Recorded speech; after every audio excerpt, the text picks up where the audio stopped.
Estamos en Primera de Juan y hoy vamos a tocar un tema que es bastante complicado. Bueno, a veces sí nos confundimos. No es complicado, pero a veces nos confundimos. Vamos a leer primero el capítulo 3.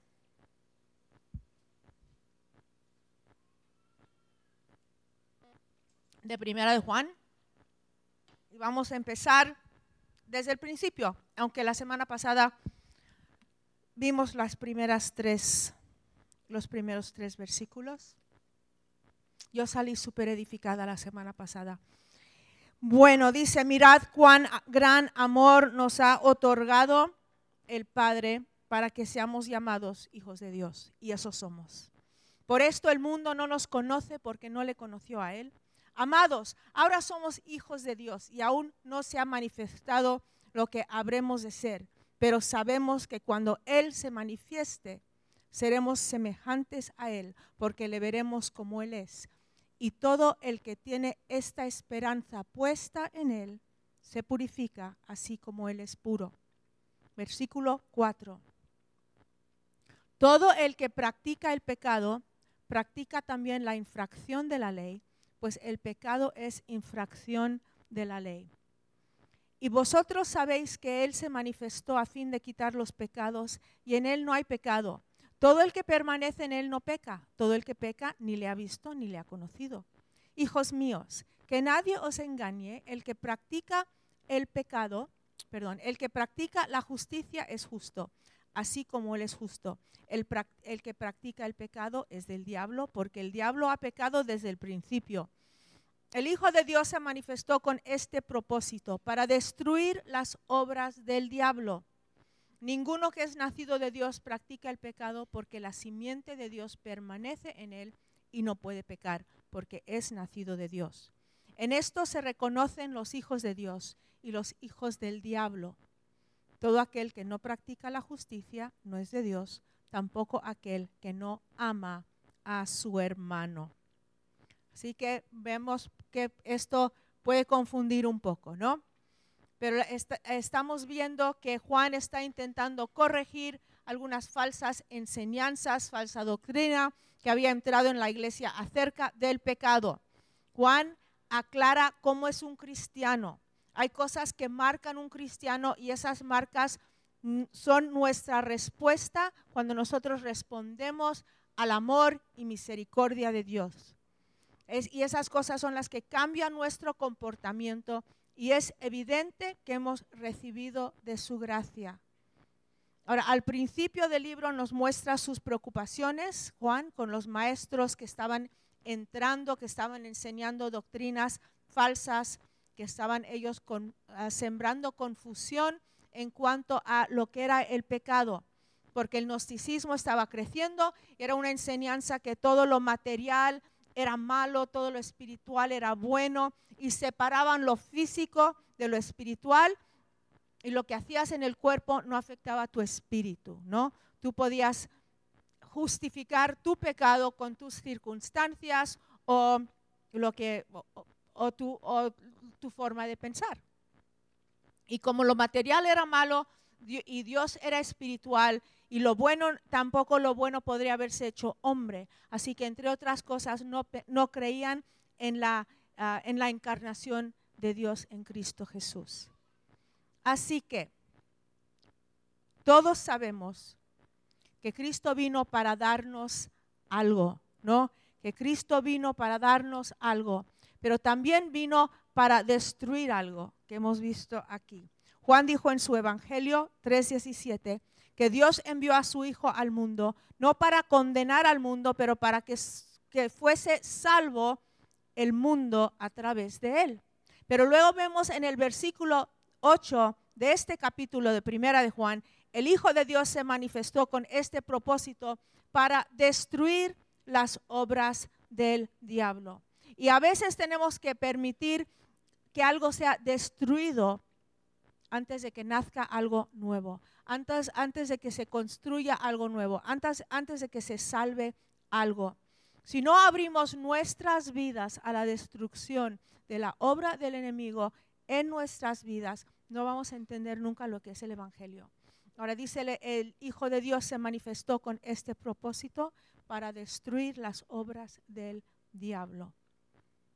Vamos a leer todo el versículo. Pero el que sigue pecando pertenece al diablo, porque el diablo es pecador desde el principio del mundo.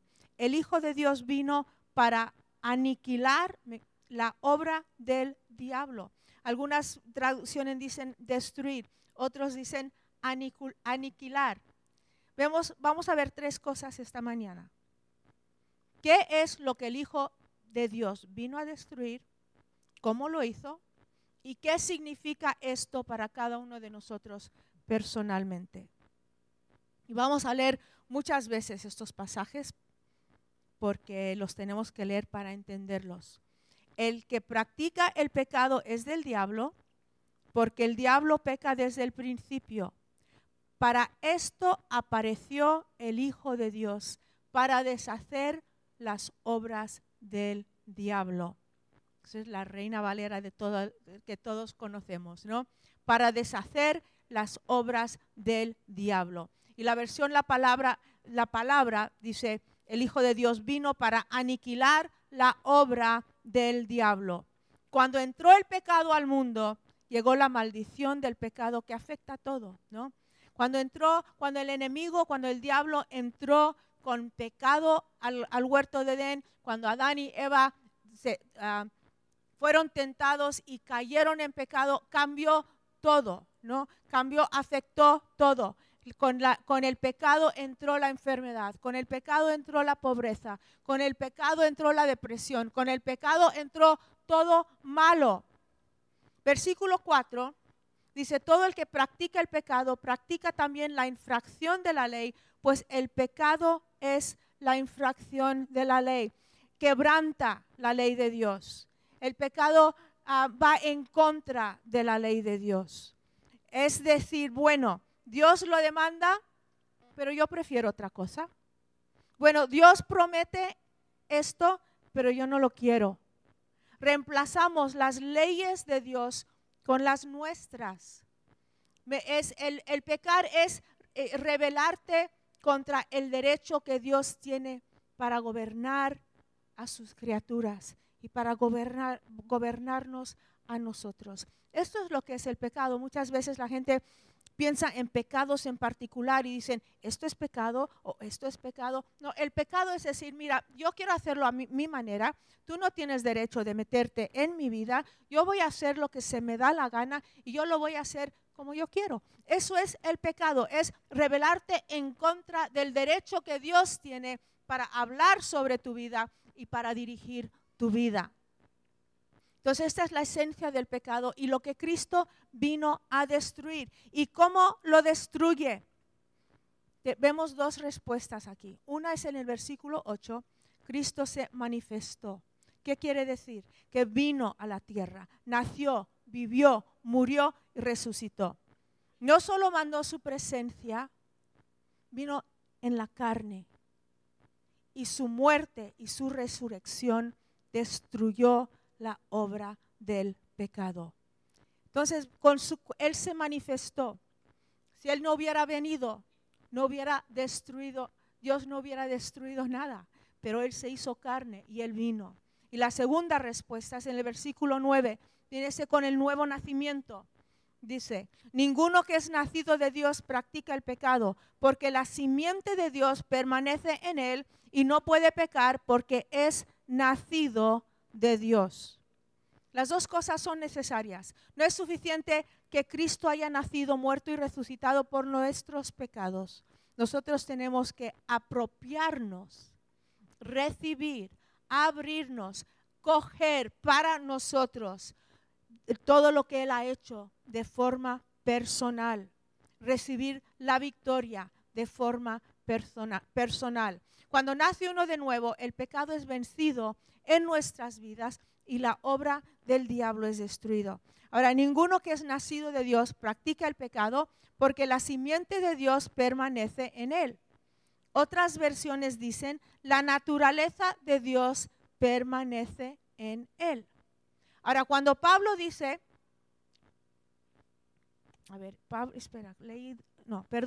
Cuando Juan dice que nadie nacido de Dios peca, significa que una persona nacida de Dios tiene nuevos deseos. Justo es un nuevo nacimiento. Algo nuevo ha nacido. Somos una nueva creación. Ahora sí, Pablo en Efesios 2:10 dijo, porque somos hechura suya, creados en Cristo Jesús para hacer buenas obras, las cuales Dios preparó de antemano para que anduviésemos en ellas. Efesios 4:24, y os vistáis del nuevo hombre, el cual es la semejanza de Dios. En la semejanza de Dios ha sido creado en la justicia y santidad de la verdad. Somos una nueva creación. Tenemos un nuevo corazón. Jeremías 24:7. Y les daré un corazón para que me conozcan, porque yo soy el Señor. Y ellos serán mi pueblo, y yo seré su Dios, pues volverán a mí de todo corazón. Y nos da un nuevo espíritu. Ezequiel 36:26 dice, además os daré un corazón nuevo y pondré un espíritu nuevo dentro de vosotros. Quitaré de vuestra carne el corazón de piedra y os daré un corazón de espíritu. Somos nacidos de Dios, tenemos su espíritu, su simiente, hemos nacido de Él. Y el Espíritu Santo es el que planta vida nueva en nosotros, nos regenera, somos nacidos del Espíritu. Y el Espíritu usa una herramienta para regenerarnos. Y esa herramienta es su palabra.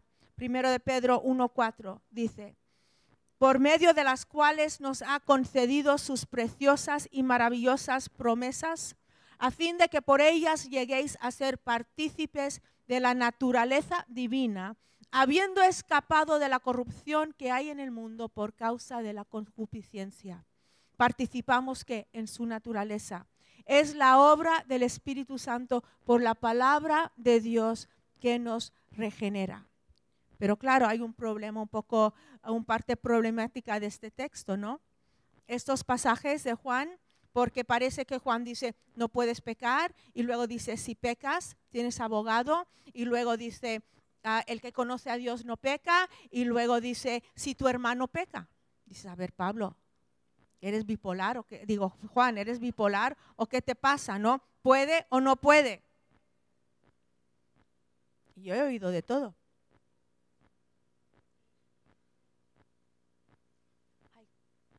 Muchas gracias.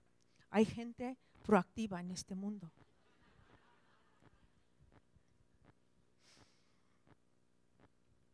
Entonces, ni el uno ni el otro es correcto. Los cristianos sí pecan. Bueno, no sé, yo creo que sí, ¿no? Me conozco. Sí, y sí importa, y sí pecan y sí pueden vivir en victoria. Y esas dos cosas no se contradicen. Para entender este pasaje tenemos que entender los tiempos verbales del griego de este pasaje. Está escrito en tiempo presente continuo. Habla de una acción continua, de un hábito. Un cristiano no peca de forma habitual y persistente. A veces peca sí. Hay veces que peca conscientemente, pero no de forma habitual. No es su forma de vida. Por eso dice, no practica el pecado. Cuando tú practicas un deporte, ¿qué quiere decir? Que lo haces a menudo, ¿no?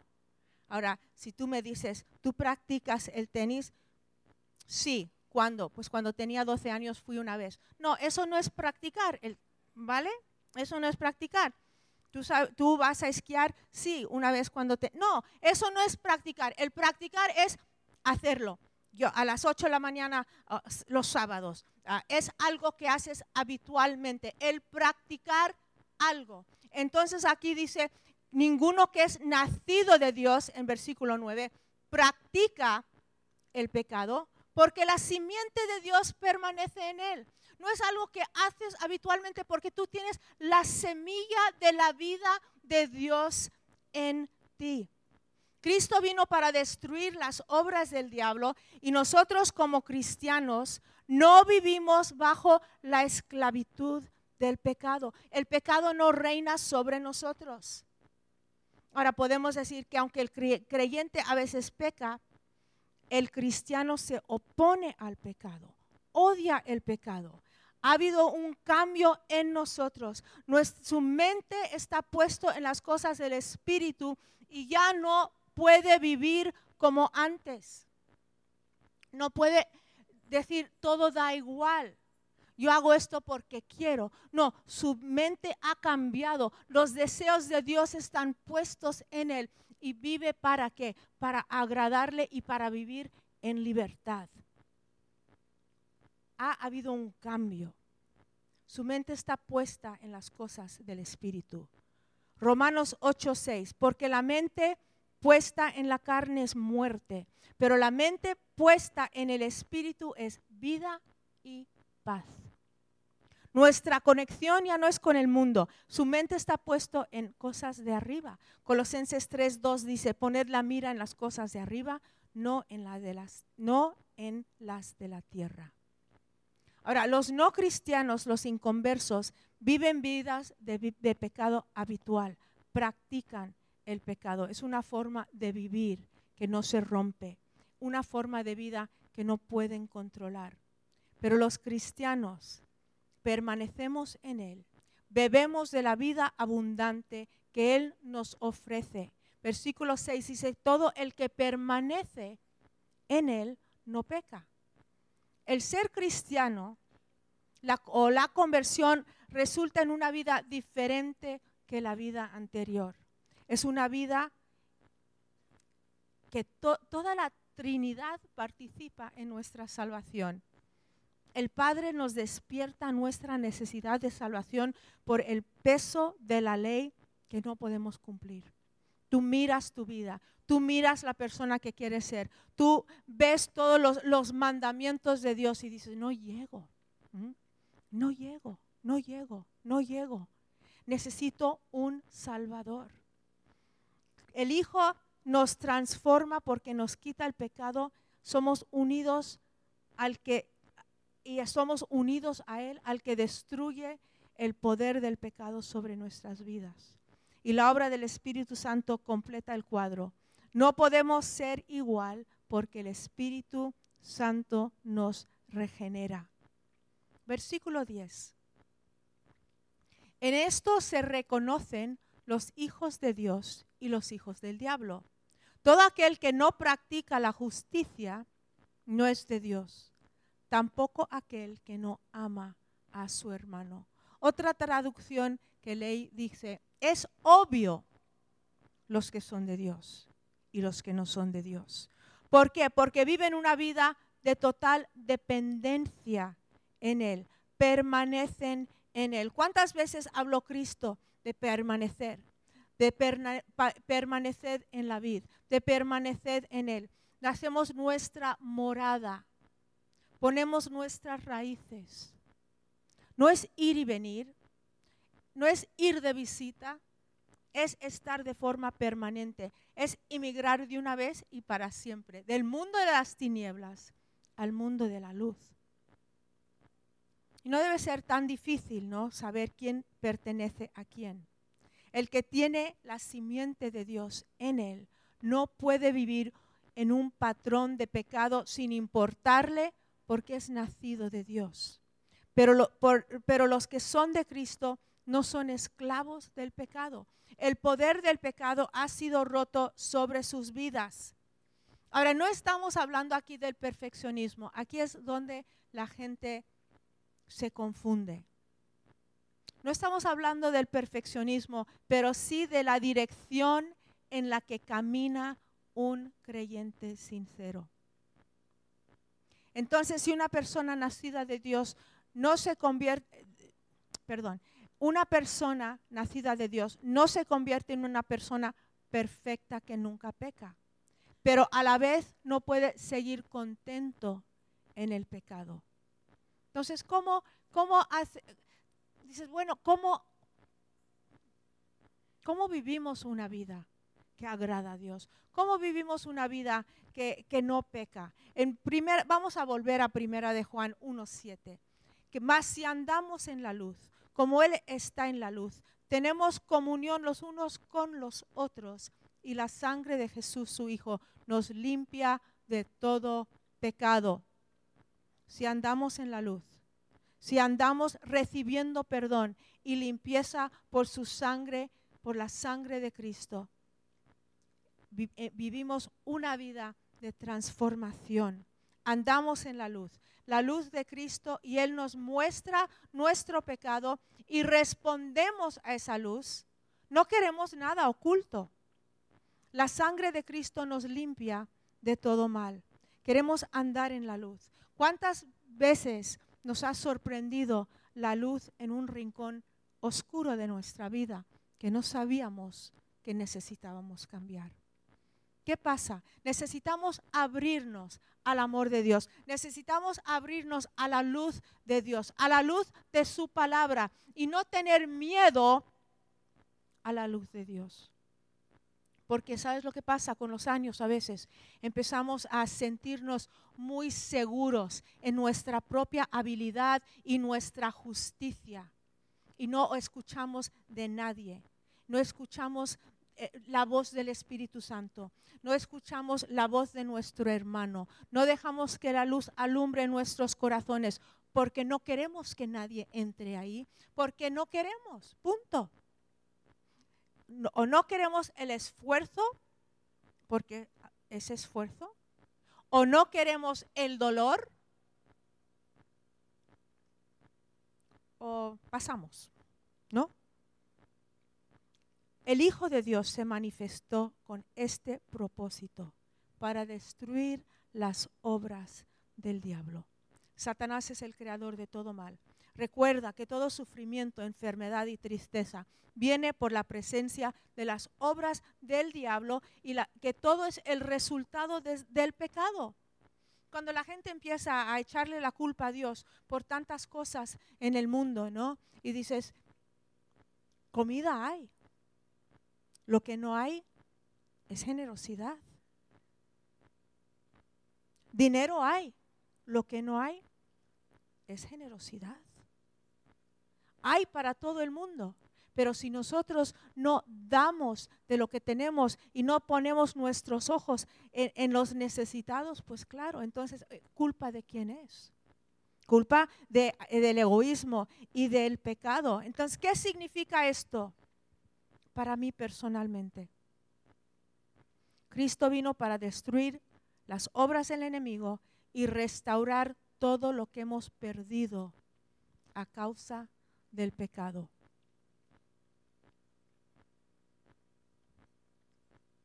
Él es el restaurador. Y yo creo que Dios nos llama a vivir vidas. Es que es difícil a veces decir, porque no quieres que la gente entre en condenación o en, ay, tengo que hacerlo, tengo que mejorar, y se dan 3 látigos y nada cambia. Es un deseo profundo de que Dios nos hable y que Dios nos transforme y que Dios haga cosas profundas en nuestras vidas en cuanto a la transformación. Y si tú pecas, ir corriendo rápido al abogado de nuestra alma, que es justo y fiel para perdonarnos. Él es fiel para perdonarnos.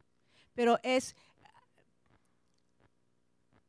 si Dios no ha tratado con tu corazón en el último año, los últimos 2 años, o ya te vamos a canonizar,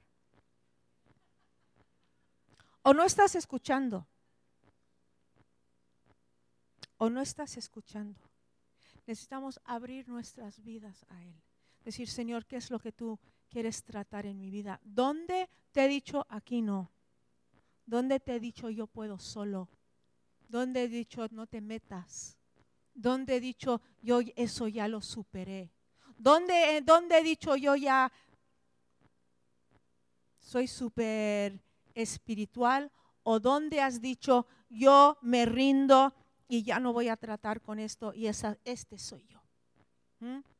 Así fue mi padre, así fue mi abuelo, así fue mi bisabuelo, así fue mi tatarabuelo, y yo tendré el mismo problema de pecado que tuvieron ellos. ¿En qué área te has rendido? ¿Dónde has dicho hasta aquí nada más, Dios? No, si Dios no ha tratado contigo en el último año,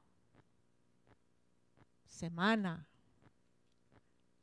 es tiempo de decir, yo quiero andar en la luz como tú estás en la luz. Yo no quiero ningún rincón de mi vida en engaño. Porque muchas veces estamos engañados. Pensamos que nos conocemos, que conocemos toda nuestra vida, todo nuestro corazón, y al final no. Y usted es que yo así soy. No, así no eres. Así no es la persona que Dios ha creado. Así no es el plan que Dios tiene para ti. Así no eres. Y no, bueno, queremos andar en la luz como Él es en la luz y dejar que Él transforme nuestras vidas. Y si pecas, pides perdón porque abogado tienes, pero no practicas el pecado.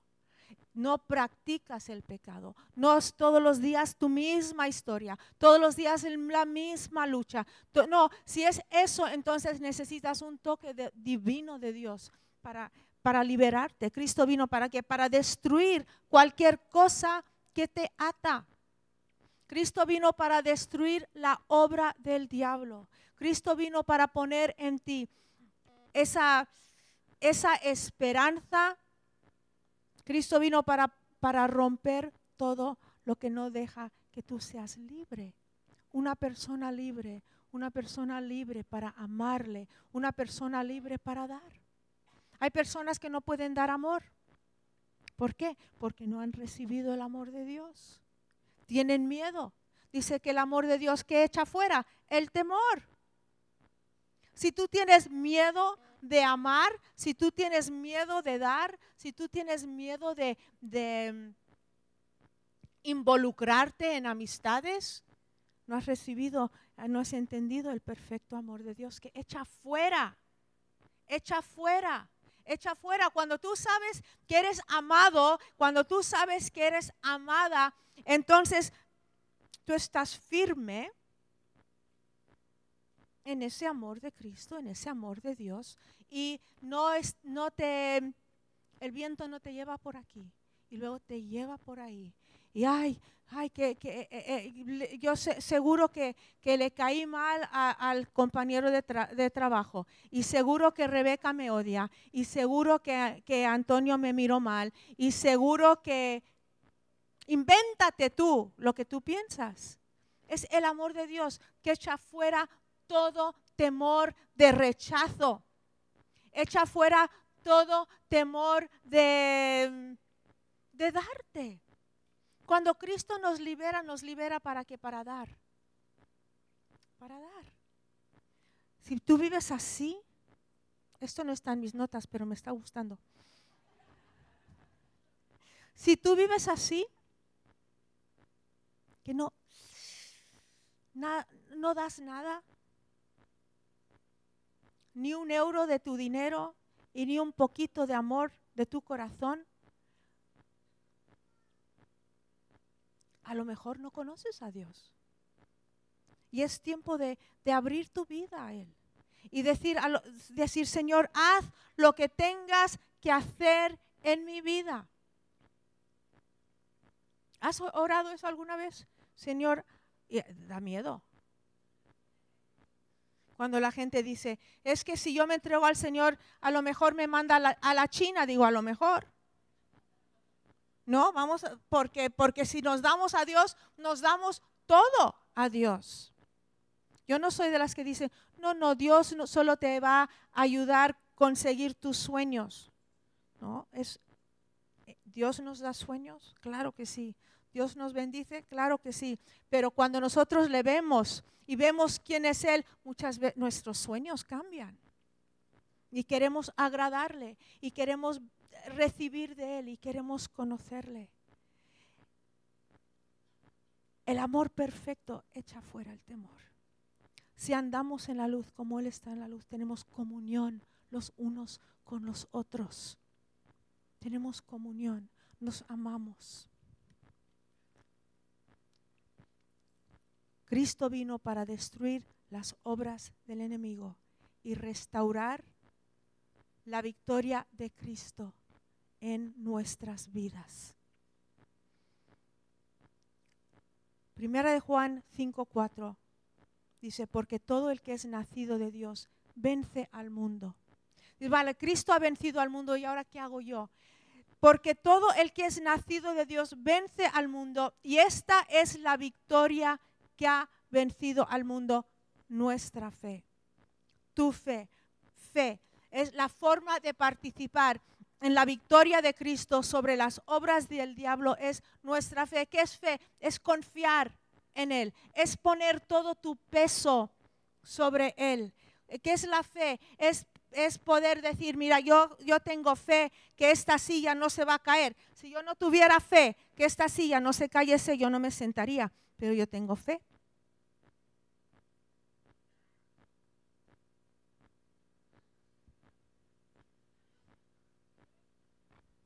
Descansamos en lo que Cristo ha hecho por nosotros.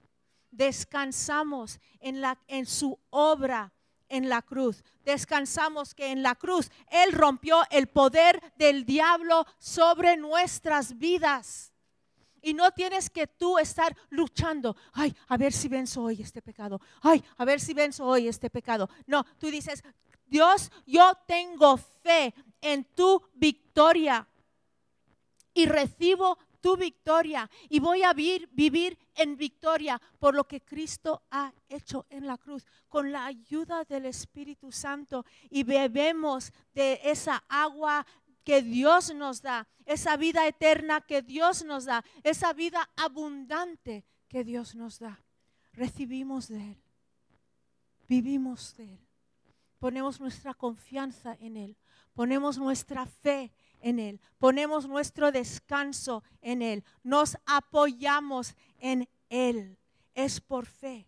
Podemos recuperar la victoria que si has perdido la victoria esta mañana, la puedes recuperar. Es apropiarte de la victoria que Él ya te da. ¿Y cómo? Porque hemos nacido de nuevo. Hemos nacido en Él. Si pueden pasar los músicos ya. Esta mañana no queremos que nadie salga de aquí como entró. Queremos que abrir nuestras vidas a recibir el poder del Espíritu Santo para vivir en la victoria que Dios nos da en todas las áreas de nuestras vidas. En todas las áreas de nuestras vidas. Y recibir esta mañana el amor de Dios. Pero yo quiero orar por las personas que se sienten como que realmente están atrapados en el pecado. Dios no quiere que vivas ahí. Todos los días con condenación, todos los días en oscuridad, todos los días en culpa. Dios quiere romper eso sobre tu vida. Dios quiere darte esperanza de vivir libre. Si tú nunca has vivido libre, no sabes lo que es. Pero vivir libre. Yo ahora me estoy acordando de un vídeo que, ¿sabes? Yo soy de las que ve todos los de YouTube de perros. Sí, yo. Que tenían unos, ¿cómo se dice? No, unos perros, una raza de perros que usan mucho para experimentos, ¿no? Que nunca habían estado fuera de una jaula. De cachorros les pusieron en la jaula, se habían hecho todos los experimentos del mundo. Esos perros no sabían lo que era ser libres. Y llevaron estas jaulas, eran como 10 o 12, los llevaron a un sitio, un jardín, unos jardines, y abrieron la puerta. No salieron. No sabían que podían salir. Luego los empujaron, ¿no? Los sacaron y empezaron a olfatear por ahí, empezaron a andar un poquito y después de unas horas estaban corriendo y jugando, pero no sabían lo que era eso. Y muchos cristianos viven igual, enjaulados, sin saber que hay libertad en Cristo, que no tienes que estar esposado a tu pecado, esposado a tu culpa, esposado a tu pasado. Cristo quiere liberarte de tu pasado, de tu presente, poner tus ojos en el futuro y quiere que tú seas libre para amarle y libre para amar a los demás. Que tú tienes mucho que dar. Yo quiero que mires tus manos. Todo el mundo, mira tus manos. Y estas manos tienen mucho que dar. Tienen mucho que dar a los que están a tu alrededor. Señor, yo pido esta mañana por todas las personas aquí que están frustrados porque parece que no cambian nunca. Que puedan entender que tú te manifestaste para destruir las obras del diablo. Gracias, Dios, por librar una vez y para siempre a las personas atadas en pecado que les destruye, que destruye su felicidad, destruye su futuro, destruye su presente. Que puedan encontrar y conocer esa sangre de Cristo que libera,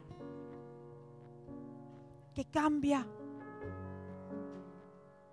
Gracias, Dios, por tu sangre. Gracias, Dios.